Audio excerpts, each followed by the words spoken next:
5 steps में करते हैं हम खाना डाइजेस्ट। इस वीडियो में ऐसी एक्सप्लेनेशन दूंगा कि फिर कभी नहीं भूलोगे डाइजेस्टिव सिस्टम के बारे में। तो बच्चों इस वीडियो को एंड तक जरूर देखना और अगर वीडियो पसंद आए तो लाइक और सब्सक्राइब जरूर करना। तो चलिए मैं आपको बॉडी के अंदर फूड की जो जर्नी है वो दिखाता हूँ। सबसे पहला स्टेप है इंजेशन, यानी माउथ में फूड की एंट्री। सबसे सिंपल यही स्टेप है। जो भी फूड टेस्टी दिखा बस उसे उठाकर मुंह में डालना है, राइट। सेकंड स्टेप है डाइजेशन, यानी खाने को पचाना। यहां ध्यान रखने वाली बात यह है कि डाइजेशन का प्रोसेस माउथ में ही स्टार्ट हो जाता है। टीथ यूज करके हम फूड को स्मॉल पीसेस में ब्रेक डाउन करते हैं। सैलिवरी ग्लैंड्स फिर सलाइवा प्रोड्यूस करती है जो वाटरी लिक्विड होता है और फूड को वेट कर देता है। फूड के स्मॉल पीसेस और सलाइवा को हम टंग यूज करके मिक्स करते हैं। अब हम इस रिजल्टेंट मिक्सचर को इजीली स्वॉलो कर सकते हैं। सलाइवा में एंजाइम्स होते हैं जो फूड में प्रेजेंट स्टार्च या कार्बोहाइड्रेट को शुगर फॉर्म में कन्वर्ट कर देते हैं। स्वॉलो करने के बाद फूड पाइप में चला जाता है। इस फूड पाइप को एसोफेगस कहते हैं। एसोफेगस फूड को स्टोमक तक लेकर जाता है जहां फूड करीब 3-4 घंटे तक रहता है और डाइजेस्ट होता है। स्टोमक की वॉल्स पर जो ग्लैंड्स होते हैं वो गैस्ट्रिक जूस प्रोड्यूस करते हैं।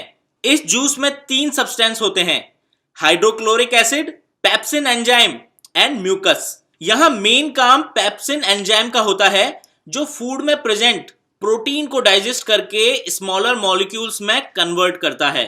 हाइड्रोक्लोरिक एसिड क्या काम आता है?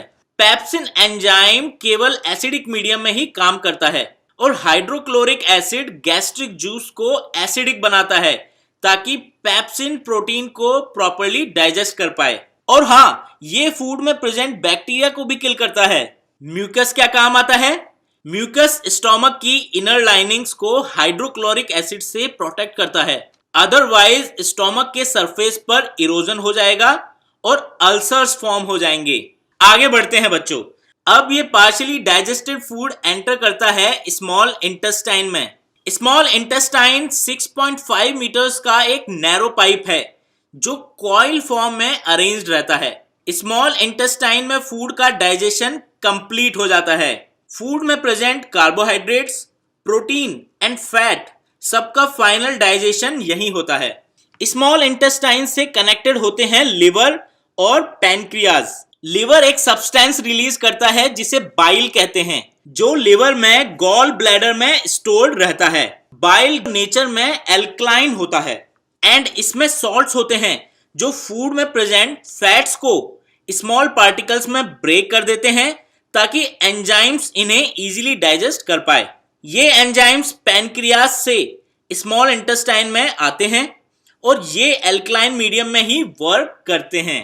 पैनक्रियाज से स्मॉल इंटेस्टाइन में पैनक्रियाटिक जूस एंटर करता है जिसमें 3 एंजाइम्स होते हैं, amylase, trypsin and lipase. Amylase starch या कार्बोहाइड्रेट को ब्रेक डाउन करता है, ट्रिप्सिन प्रोटीन को करता है और लिपेस फैट्स को ब्रेक डाउन करता है जो कॉम्प्लेक्स कार्बोहाइड्रेट्स को ग्लूकोज में कन्वर्ट करते हैं, प्रोटीन को एमिनो एसिड्स में कन्वर्ट करते हैं और फैट्स को फैटी एसिड्स और ग्लाइसरोल में कन्वर्ट करते हैं। अब डाइजेशन फाइनली कंप्लीट हो गया और बॉडी ने लार्ज इनसॉल्युबल फूड को कन्वर्ट कर दिया है स्मॉल वाटर सॉल्युबल मॉलिक्यूल्स में। ये सारा इतना लंबा प्रोसेस क्यों होता है हमारी बॉडी में? ताकि फाइनल प्रोडक्ट्स यानी glucose, amino acids and glycerol और फैटी एसिड्स ब्लड के थ्रू बॉडी के डिफरेंट पार्ट्स तक ले जाए जा सके, जहां ये सेल्स में स्टोर होते हैं और energy, growth and body repair के काम आते हैं।